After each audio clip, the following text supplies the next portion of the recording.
things theology, all things theology. We chop it up properly without an apology. Gotta give doxology to God hollow, because this is how we do it at All Things Theology.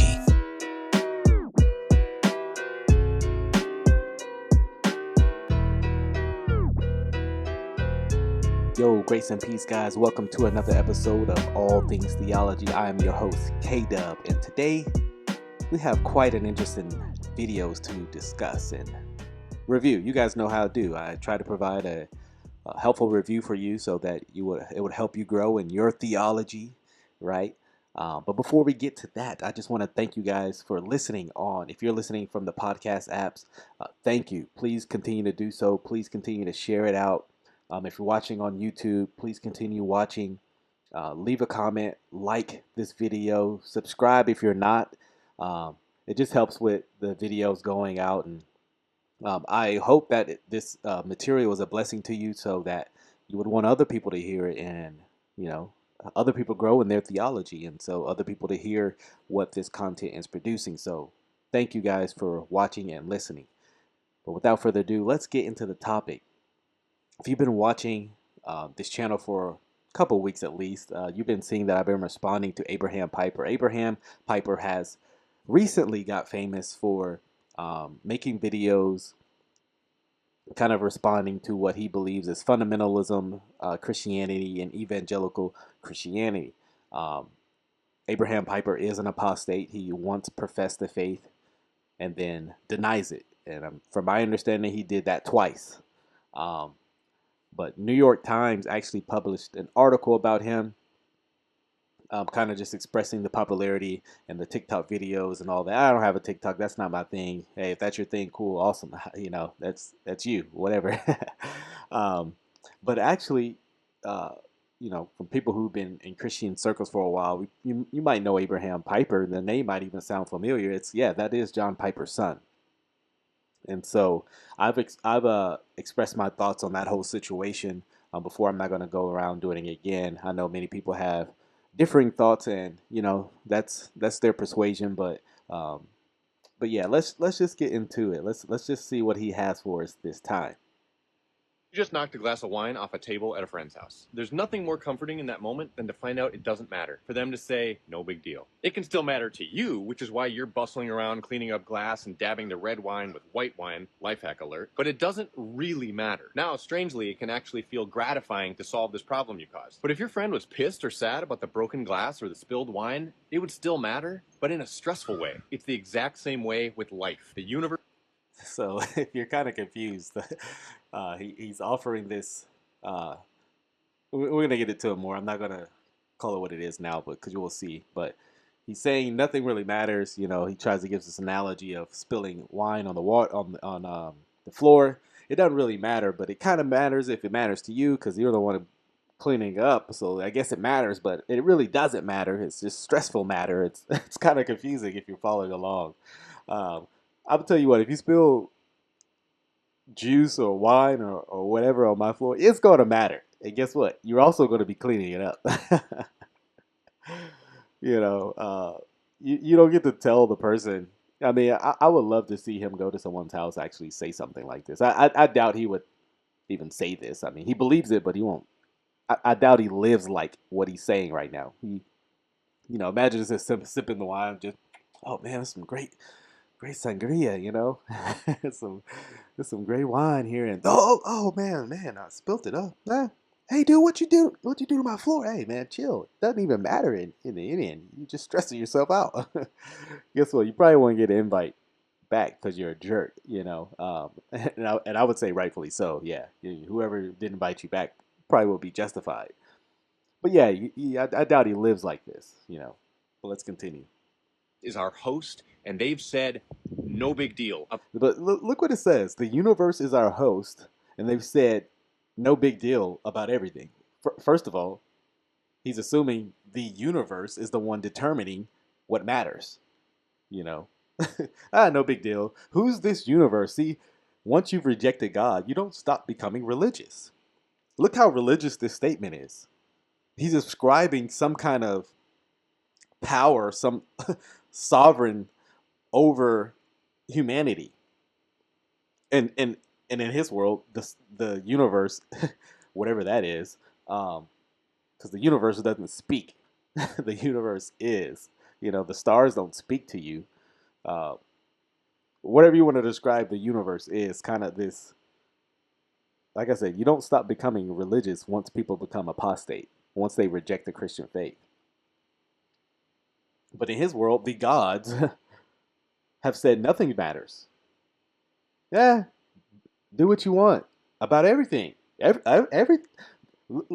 Notice this statement. They've said no big deal about everything.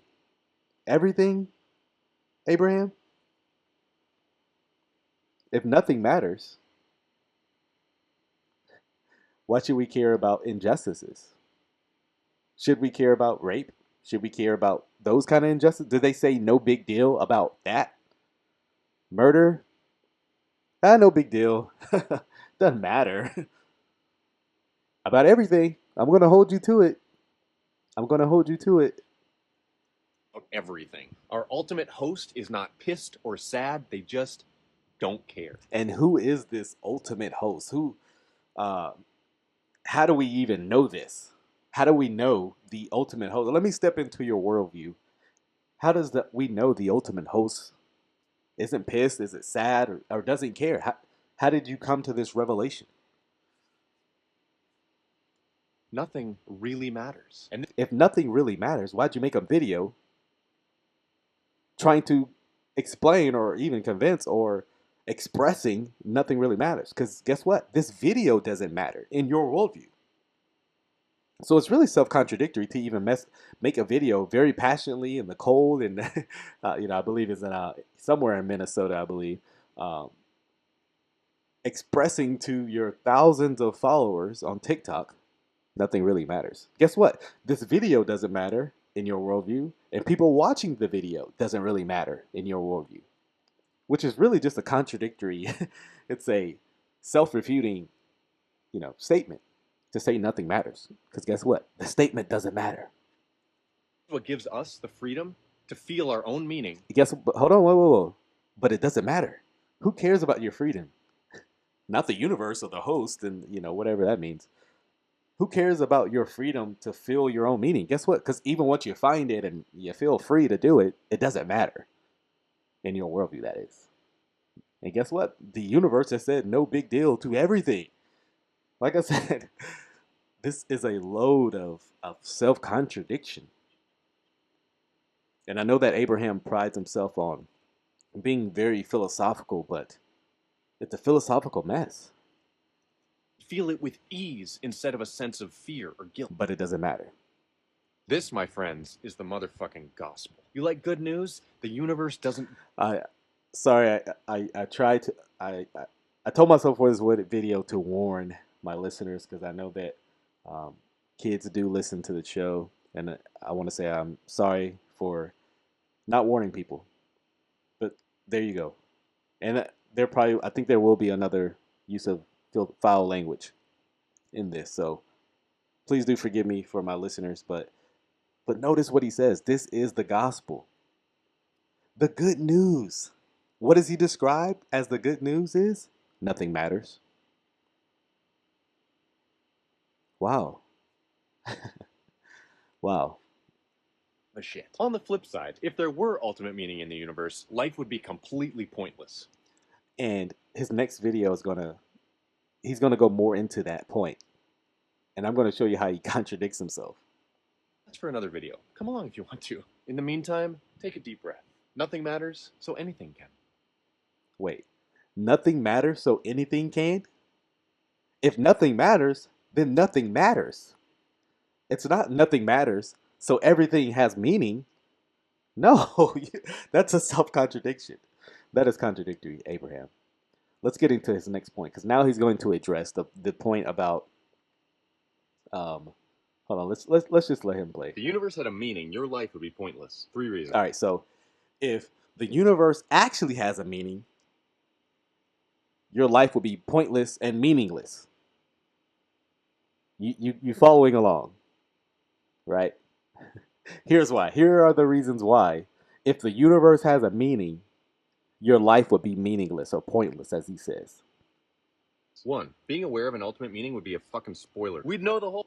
So if you know the point of the meaning of the world, then it would be a spoiler. Point. Life would be like watching a game you recorded to watch later, but then you accidentally found out who won. Pointless. Okay, so if there a meaning that you can know, then it's pointless. So if I find out that it's meaningful to live, then it's pointless to live, right? According to Abraham's worldview. That's an absurd statement. Just because you found out an answer to something doesn't make it meaningless. I don't see how that's supposed to drive home the point that life is meaningless. If there's a known ultimate meaning, then we all have a moral obligation to make our life about that thing. Okay, let's say the ultimate meaning is to treat people fair. Let's obviously, I'll get into my view in a second. But he's saying because there are many like atheists who would say, well, the point of life and morality is to do kind to others, which is actually borrowed from the Christian worldview. But they would say things like, we are to treat others kind. Abraham was saying to find out the ultimate meaning to life now is to have a moral obligation to do that thing, which I kind of agree with, because now he's saying, well, because it doesn't sound like he believes in objective truth and things like that, morals and meaning. Because he's saying now we have this obligation to do it, which exactly is the Christian position. We know ultimate meaning, yes, and there is an obligation of all men. But listen to this. Where religions come from. It is the one meaning of the universe, after all. So there is this one meaning in the Christian umbrella, right? To give glory to God. And then there are subcategories, right? There's subcategories under this one meaning, I would argue. And so I don't know if he's just saying, well, if there's one meaning, like, that's it. That's all there is. So I don't know. All must do one thing. We're tools. All right, Abraham. You must not murder innocent people. All right, that makes you a tool. That means life is meaningless, right? Because the opposite of death, right, is life. So, I mean, I I don't know how you live like this. I don't know how you live in this contradictory life. And notice what he said in the first video. Nothing matters, right? I want to drive this point home very clear for people listening. Abraham's Piper is that there is nothing that matters. So this argument about him saying, well, if life actually had a point, it wouldn't matter. One, it doesn't matter from his worldview. Two, how is that any kind of driving home argument when that's your position anyway? You already believe nothing matters. So I was watching this by myself, I was just like, how is this supposed to be a strong argument to convince people or to tell people, wow, yeah, that would be true? Because let's say he's even correct on his position. Like if we were to find out life matters, then it wouldn't matter. That's already his starting point anyway. So one thing Abraham Piper is doing is he's already conflating his own argument into the position that he's rejecting. Pawns. Pick your metaphor. And what does that make life? Pointless. 3. Which is your position. There's an ultimate meaning. Nothing else matters in comparison. Who gives a shit about your little family, for instance? It's nothing compared to the universe's mega meaning. Some people actually believe this and it makes them nut jobs, but that's a different topic. But Abraham, that is your position. Your position is that nothing matters. I mean, do I have to play the video again? And again, even if you were correct about your assertion that if something matters, then, or if there's this ultimate meaning, then Everything else is meaningless, which I reject wholeheartedly because of what I said. There are subcategories and meanings. Because the glory of God matters, that means my family matters. That means my life matters. But that's another point for another video. But to assert your position in there, um, if there is ultimate meaning, then that makes all of life meaningless. Abraham, again, my friend, that's your position. So how is that even meaningful? Pardon the pun. Meaning negates the value of everything else that matters to you, making life, you guessed it, pointless. Which is your position. Which is not a refutation. It's just another assertion of your position. So it doesn't matter. Summary. Ultimate meaning would cause personal meaninglessness. Which, even if you're right about that assertion, again, that's your position. That's already where you're at. Nothing matters. And if you say something does matter, or you say may want to say there's this cosmic don't matter, but personal matterness, how did you arrive to that conclusion? Ultimate meaninglessness allows personal meaning, but just because ultimate meaningless allows personal meaning. How in a matterless universe, a matterless world? That's very strange.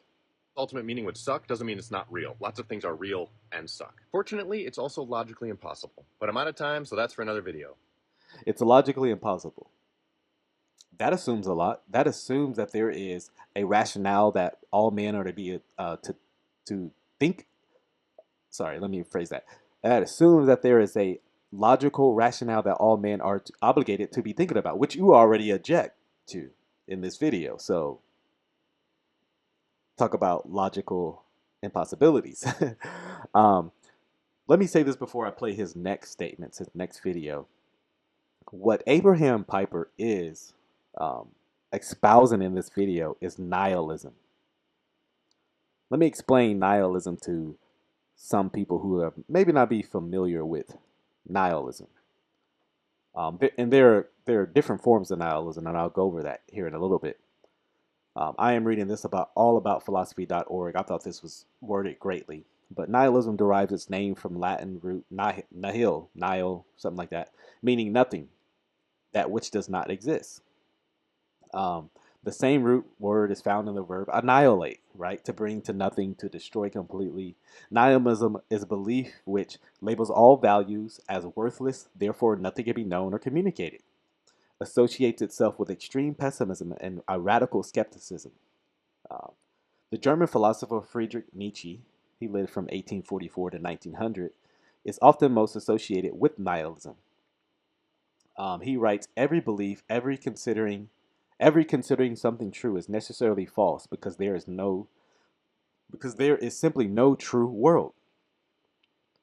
I find it funny he didn't believe that statement was false. But anyways, for Nietzsche, there is no objective order or structure in the world except what we give it.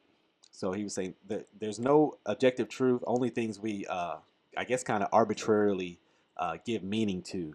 There is no, meaning in itself, innate meaning. The objective of nihilism manifests itself in several perspectives. Or, like I said, there are several forms of nihilism. You have epistemological nihilism, which means denying the possibility of knowledge and truth and is linked to extreme skepticism. You have political nihilism, where it advocates the prior destruction of all existing political, social, and religious orders as prerequisite for any future improvement.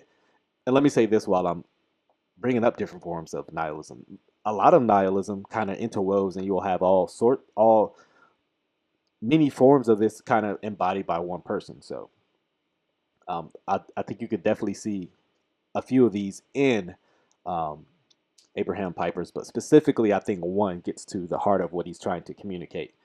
You have ethical nihilism or moral nihilism, which rejects the possibility of absolute moral or ethical values. Good and evil are vague, and related values are simply the result of social and emotional pressures. And then you have existential nihilism, which is the most well-known view, and it affirms that life has no intrinsic meaning or value, which is exactly what Abraham Piper has communicated. That life has no No, let me see that again. Has no intrinsic meaning. Nothing matters. In other words. So Abraham Piper has embraced, at least in the very little, I would say, probably all four of those forms, but it definitely existential nihilism. So let's get into Is it even possible the for the last one. universe to have a meaning? For anything So he asked the question: is it possible to have life to have a meaning? Let's back that up. Right? Is it possible for the universe to have a meaning? I mean, I don't know what he keeps meaning by the universe. Is he talking about the world we live in, or because he already used the universe as kind of this almost embodied as this personal being earlier. So I don't know if he's using it in that context or what. So depends how he's using that phrase, right? So this is the question he asked: is it possible for the universe to have a meaning? I would argue the right the answer is either yes or no, right? If you say yes, well, obviously come to your conclusion. But if you say no, does the answer even matter? So I find one answer consistent. The other is just very contradictory. even possible for the universe to have a meaning? For anything to matter, we have to matter to ourselves first. And if Why? Why? Why? why does the why does if anything matters, then I have to matter first? It's a very narcissistic, man-centered way of looking into the question itself, because it starts with you. And guess what? If it starts with you, then how could something matter prior to your existence, or matter prior or after your existence? It's a very man-centered look at me starting point. we all matter to ourselves, then there can't be one single ultimate meaning. Here's a simple Like I said, I reject the starting point. So you started on a assertion that I believe is false from its beginning. question to explore all this. Is it okay to not live for the ultimate meaning in the universe? I would argue no, because let me answer it from his perspective. From his perspective, um, it really doesn't matter. Pardon the pun, because if that thing doesn't make you happy, then who cares about it, right? But if you're not the center of the universe, if you're not the ultimate, you know, uh, meaning of the universe, or it's not to start or end with your agreement or disagreement with it, then yeah, you're still obligated to live for the ultimate meaning in the universe, regardless of how you feel for it. Yes, then it's not ultimate. It's alongside whatever I choose to be about instead. I would agree with what he's saying. If you say yes, then it's not ultimate. So, like, if you can just disregard the ultimate meaning, then it's not ultimate, which I totally agree with what he's saying right here. If no, then what motivates me? Every promise or threat that could possibly be made to motivate us to care about ultimate meaning proves that it doesn't exist. Because the Like I said, the whole premise here is wrong. He's starting on the point that he needs to be motivated, right? Like, well, what do I get out of it, kind of thing. Like, who cares what you get out of it? It's the ultimate meaning. It doesn't need your approval or disapproval. I mean, it's still going to be obligated to you. It's like asking the question, how am I? What's the obligation for me not to murder? What do I get out of it? You know, I could tell what you get for breaking the law, but I mean, who cares in one sense if you agree with it or not? It's still, you know, obligated for you to follow. way to motivate us is with our own personal desires outside of that ultimate meaning. Yeah, so there you go. So in his worldview, there would have to be multiple objective or ultimate meanings, because everyone is motivated by different personal things, which will get to his conclusion: there is no ultimate meaning. And even to further on that, it doesn't matter if there's no ultimate meaning for anybody. Threatening hell for not believing in the Christian God proves that it's our own fear of pain. Well, first of all, it's not a threat. The Christian God does not threat hell, if you don't believe in me. That's not why people go to hell. People go to hell for breaking God's law. And it's not that God's throwing hell like, if you don't believe in me, this is what I'll do, as he tried to make it seem.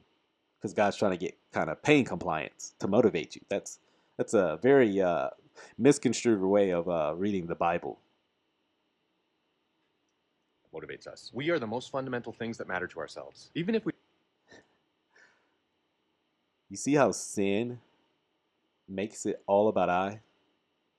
I think it was. I'm sure he got it from somewhere, but I first heard it from Shailin. All sin got I in the middle of it. That's so true. Sin turns us into narcissist beings, to where we are selfish and everything revolves around us. And that's what Abraham Piper loves. I mean, that's what he wants. If the Christian God exists, he must be about me first. choose to behave that something else is more valuable than us, we're doing it because it's what we feel like doing. So we're still what matters most to ourselves. No, because it would be doing it because he matters most to us. We still are to die to ourselves daily. See, this is so backwards from the Christian theology, because he's even making Christian theology about the glory of God and him being the prime motivation man-centered. So yeah, if you can man-center anything, it's a perversion of the Christian teaching, but sure. Can't be one ultimate meaning if we're all our own meaning. Unless we're all instances of a vast universal self that's reimagining itself billions of times over just to see what it's like. So that all our seemingly individualistic purposes actually add up to one single ultimate exploratory purpose. I don't know. We'll see. Actually, won't. But it's interesting to imagine anyway. Yeah, that's what I was waiting for. Yeah. There is no meaning. But if there is a meaning, the meaning is about every single one of us. But we'll see. Well, actually, we really won't, because it doesn't matter in the first place. Oh, man. Nihilism is um, it's a sad philosophy. It's a very sad philosophy. Let me read this here. Because Nietzsche, the one who made this philosophy popular, um, or popularized or coined the term. Let me read this. Um, After an impressive career of literary and philosophical creativity, Friedrich Nietzsche lost all control of his mental faculties. Upon seeing a horse mistreated, he began sobbing uncontrollably and collapsed into a catatonic state. One, I don't know why he was weeping over the mistreatment, because it really didn't matter. But look how he's living. He's living as if it does matter. Nietzsche died August 25th, 1900, diagnosed as utterly insane. He lost his mind. Man, it just reminds me of Nebuchadnezzar, man. I don't know why. That just came to me right there. Just, where God gave him over to his faculties. And that's what I believe that God is doing to Abraham Piper right now. I mean, to someone who's clearly smart. I will grant that he's smarter than me. Yeah. But he's in a load of contradiction of life and how he even lives. I believe that Abraham makes TikTok videos because he believes things matters. He lives inconsistently with what he just professed right there. Because if nothing matters, I mean, why do anything? Why raise your kids, Abraham? Why go to work? Why celebrate? Why live happily? Why seek and pursue the things you do if nothing matters? See, the Bible clearly teaches that all of life matters. And so, man, I pray that he would repent, because he's in a philosophical nightmare, philosophical conundrum, you know. And so, but I hope this video was helpful for you guys, maybe exposing you to some more philosophical things that you may have not heard of or explored or known anyone to even believe something like this. But yeah, I've gone street preaching and encountered some people who've espoused these things.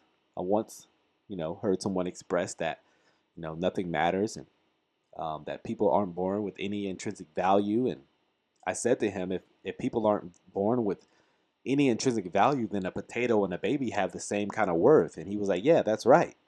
And I said, so if I had one in my hand, a baby and a potato, which one would you be comfortable with me dropping? And obviously smashing to pieces. And he stumbled because he knew he wouldn't live as he professed. And so that's one comforting thing. That's one comforting thing you should be encouraged when going out and doing apologetics. If what is the contact point? And that's the imago Dei. All men are made in the image of God, and God has written his law upon the hearts of men. Now, men suppress that, absolutely. But men are inconsistent, and they must borrow from the Christian worldview to promulgate their own worldview. We just saw that in that video there. And so, hope this video was helpful. If you guys have any questions, please let me know. Leave a comment, email me. Make sure to like this video. Subscribe if you aren't. Until the next time, guys, grace and peace. Everybody